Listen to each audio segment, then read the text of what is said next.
Hi, and welcome to Relate, a content format by Content Radar. This is the first episode we are recording this year and the third in total. And we're thrilled to have Filip Mark with us today, who is Founders Associate at Passionfroot.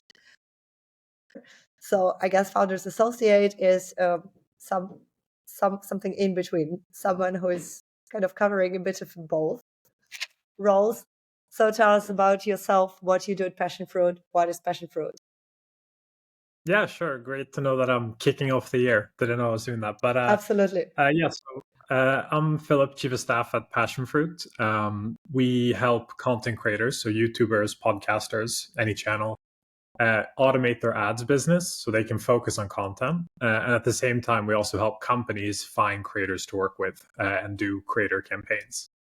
And then I'm Chief of Staff at Passionfruit, so I work on a mix of growth, product, and ops topics, mainly at the intersection of growth and product. So translating our sales and marketing and sort of being the bridge between that and what we do in product. Amazing. Thank you for the intro and thanks for kicking off the year. How is it to be the bridge? It's fun, or like the bridge between product and marketing is fun because you're sort of on the front line hearing what your users are saying, and you're oftentimes the one who's been most with them, and then it's very important, to make sure nothing gets lost in the game of telephone between what they want and what they say they need, and then what we actually build. And we have a super talented product team as well. So I'm more of a messenger and sort of a runner between than a builder per se.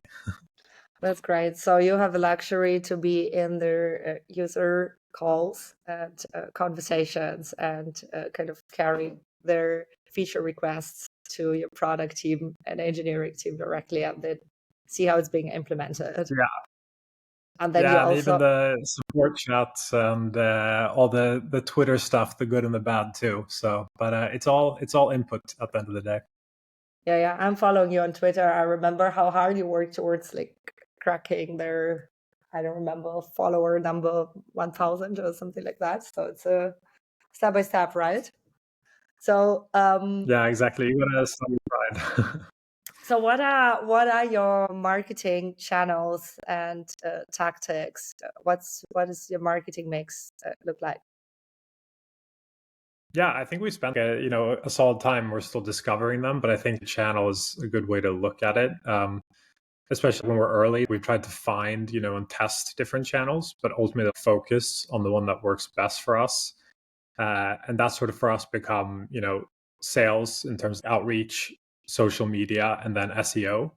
And that sort of lets us, like those three, it lets us go out and get people that are sort of above our punching weight, but then the search component lets us capture demand that's already out there. And if we're clever there, we can get really cheap acquisition. And then given also we work with creators, we have this unfair advantage per se that all of our users are very active on socials. So us getting big on socials is probably more important than for other companies. So those are like the three main things we've worked with. But we've experimented with other things too. So when you talk about socials, that's mainly Twitter, Instagram, and LinkedIn, right? Yeah, there we like even within socials, like there we try to also be super focused. So we've tried a lot of different channels, right? So we have a newsletter, we have a podcast, LinkedIn, Instagram, YouTube. What we've really like doubled down on is LinkedIn and Twitter. That's just because a lot of newsletter creators, they're all on Twitter. So if you want to be in the discussion there, that's where we go. And then for marketers, when we launched Passion for Partners, which is our service for marketers roughly half a year ago now, that we do all in LinkedIn. And we actually track all our, inbound and where they come from. And it's quite astonishing how much comes from like socials and people just seeing posts, even if they're, ghosts not engaging. Yeah. How does this tracking happen? Some things are like more advanced than others, but right now, like we're super like scrappy. So whenever people sign up, we try to like be thoughtful of not making sign up forms too long. But like one of the things we ask for is, where did you find us? And we actually like see that change pretty quickly depending on what type of things we're channeling. So we see a lot, like we used to get a lot of inbound from our podcast Creators on Air. when that season was live. And then now when we haven't shipped the season in a month or so, it's more coming from search and other things. And it just gives us an inkling, because that's all we need. Like, we don't need a close number. We just need to know what's working, what's not, and then we double down. I think in the early days, sometimes like we wasted our time on things that maybe didn't require, but we've gotten really good now at like testing, seeing if it works, and then going all in. And that's why we do these three now.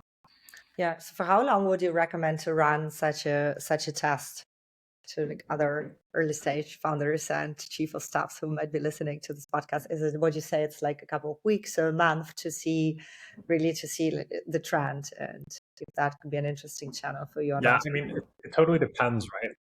So like for SEO, it's like a super long game. And you could say the same about growing like your audience on socials. All of our channels are a bit of a long game.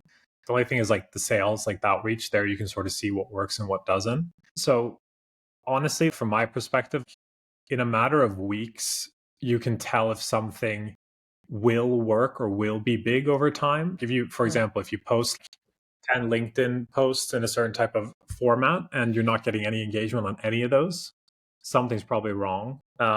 Typical things that we've discovered, or not discovered, but that are like key, especially when you're small and have this sort of like cold start, is that like in general, regardless of your content, if you're not, tagging people with audiences, or if you're not engaging in a certain forum and like throwing yourself into an intersection of where there actually are people, your content isn't like going to make it there. And I think we had a lot of content in the beginning that never made it there.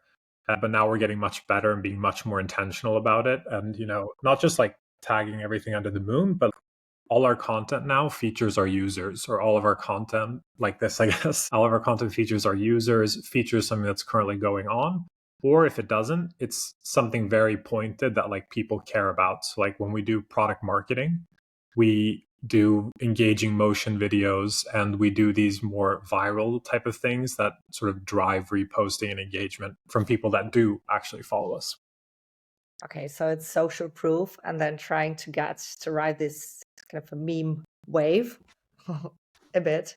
Yeah. Or You definitely need like, you need to get like, to answer your question, if you're not, discovering something within the first month or so, especially like when it's early, you should probably try to tweak something. And, it doesn't have to be big, but, something flatlining and, getting a 0% or less than, 3%, 5% return on outreach, or getting, less than 10 engagements on things. Those are like typical red flags that are like, okay, nice try, but let's like tweak something here.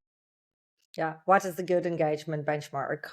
Is it like likes or comments, or is it directly when you receive kind of signups and direct inbound? Yeah, I mean, that's the thing. So like, this sales, it has like the sales and the SEO is like super high convert, and like that we actually measure in signups or like concrete things. For socials, the like core thing we just look at is in general like more follower growth, likes, and the engagement itself. So it's more of a reach channel. Like that's more of a reach, where the other two are convert channels for us. The way we look at it is more just that if we get on LinkedIn, for example, like what's great is getting comments, because that drives. LinkedIn has probably the most friendly algorithm for getting your content amplified, more so than others. So driving like commenting there is like a huge success metric. On Twitter, it's actually the algorithm, like at least the latest like update with algorithm, likes actually way more than retweets, crazily enough. But so yeah, just in general, like if you get a comment, that means people care. To keep it simple. If you don't, you don't. Yeah. I guess LinkedIn is one of the few remaining platforms where you can actually foster organic growth still. And probably together with TikTok. You haven't ventured into TikTok yet, right? We haven't. I think like that's probably, we're going to look back at it as like, why didn't we do this earlier? We're actually looking around to maybe have some freelancers to do that. So, if you're out there and you're good at TikTok, let us know. But yeah, LinkedIn's definitely been the one that's easiest. It's, I was sort of surprised, because LinkedIn's always been this kind of cringy, self-promoting type of vibe and people stopped like using it except for like serious things. And then I switched from a very different like industry into Passionfroot.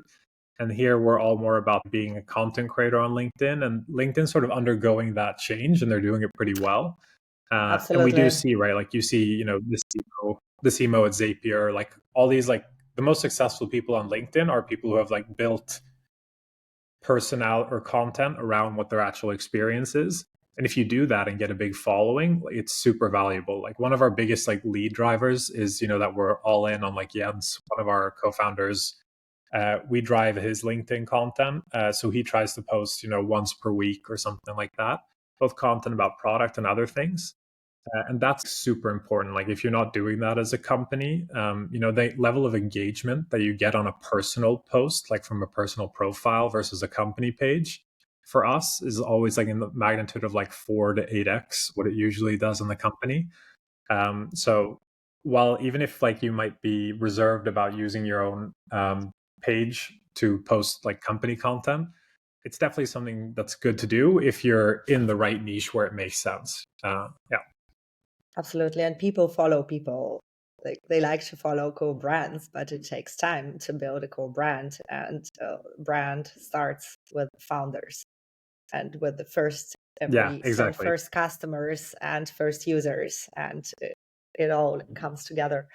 Um, and walk us through your content creation process. So obviously, I'm friends with Jans and Jan, and I know that they write some of their content themselves and research. I know that you also streamline a lot and come up with really cool creative ideas for Twitter and LinkedIn.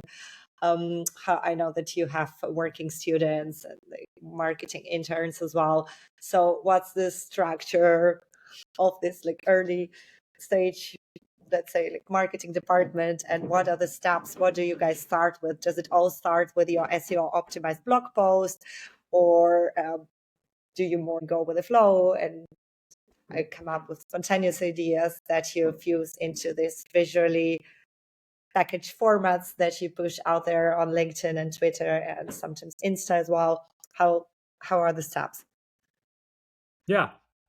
So I think what we've learned is that, today we always start with like who and what are we saying it to, and being like really intentional, the same way we build product. So either we're speaking directly to our creators or we're speaking directly to our partners.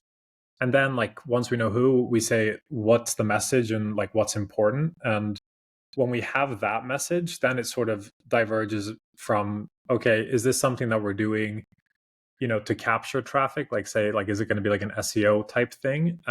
So for example, we do blog posts where we take creators from our discovery feature and we repackage it as, a guide on who are the hottest like voices in AI creators today. So either going from that angle or from like first principles, like what's the best content format for this? So like when we're telling customer stories, for example, we record short videos like this. Mhm. And whether you started either one of those, like the one thing we try to do is take that content and repurpose it so we get the most out of it on all channels. And when we do that repurposing, not, like repurposing so that like we paint everything in the town with passion fruit. Like we try to be Yeah. thoughtful and not, make 5 threads and, 10 tips based on like this part of the video.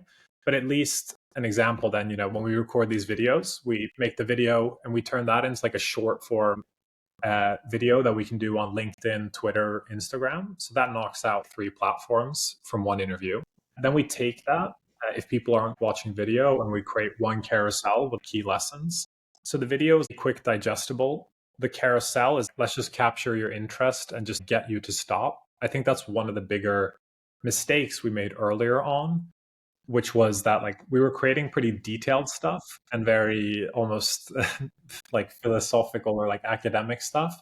But the problem is like people don't really stop for that. And we noticed some of the best out there that are doing, in feed ads and in feed content. The goal is just to capture the attention. When you captured it, maybe then they go visit the blog post. So we have the core content somewhere, and then we have these hooks to sort of try to drive traffic. But it's all part of the same repurposing of the same message. What would you say a rough percentage split between coming up with content, creating content, and repurposing it? How much is repurposing, and how, like time-wise, resource-wise, how much is creation? Yeah, if we take the like content we do, of course, the biggest thing without if it's video, it takes a lot of time. So if we're making a motion video or editing stuff, that takes time. Then we work with this agency called Amplify, who help us with podcast editing, creating like shorts and stuff. And they're super good at spinning that stuff up. But otherwise, I would say I'd say the time from once you have that core piece of content to getting into other things, it's probably say if the content takes 60% of the time and then repurposing is 40, like 40 is still a pretty Oh, big wow. chunk. Yeah, And the thing is, like, that 40% isn't fun because I you've know. done all the thinking, you've created it, and now you're just logging into LinkedIn or you're rewriting. And that part is sort of where I just want to like jump off a bridge because it's just like such a pain. So sometimes I don't post things or get things out because it's just too big a pain. Yeah. And then ideally, I am totally with you. That's why like we're building Content Radar partially for that. And then like another problem is so you push out all this content and then okay, it's top of funnel, but you'd love to track the conversion, and especially once you grow the team and your revenue goals get more ambitious, and this is another big problem that comes up. Thank you so much, Filip. It's been really great to learn from you and from your journey at Fruit. Maybe, I don't know, a closing thought on creator marketing, or I don't know, marketing stack of the future in general, like the one you're building or the one you'd like to use yourself as chief of staff. What do you think? How will all this evolve in the next months or years? What would be your Yeah. desired Yeah, sure. maybe setup? Or I mean, we we have a lot of thoughts on this, but I'll keep it short. yeah. I think like just two things. Like one, like more practical. Like if you are an early startup and you're looking to like steps your content up, like what I definitely recommend is if you don't know it, of course Figma, but then also like learn how to use something like Jitter. It can like animating stuff like really captures more attention. Then in terms of what we think about marketing in general, we see what's happening happening in B2B with creators, influencers becoming a part of marketing and sales in that space. So if you are not a startup at like day zero, but you're just raised your A round or something, in your niche there are creators out there that are tastemakers, authority figures. If you can align your brand with them, that's one of like the best investments you can do to one, just make your brand sort of the staple name in your vertical, whether it's product testing, reporting, or a server provider or something. The same way you can sell like smoothies, you can sell that stuff with creators too. And there, if you're looking for a tool to use that, of course, use Passionfroot. We'd love to help you out. But yeah, I think that's definitely something to keep an eye on, that LinkedIn is going to continue becoming more and more of a place where you'll see content creators, not just, resume josters. It's not a CV platform anymore. Totally with you on that. Yeah. Thank you so much. And I wish you a super successful year personally and professionally, and to the whole Passionfruit team as well. Yeah, Bye-bye. likewise to you guys. Thank you. Thanks.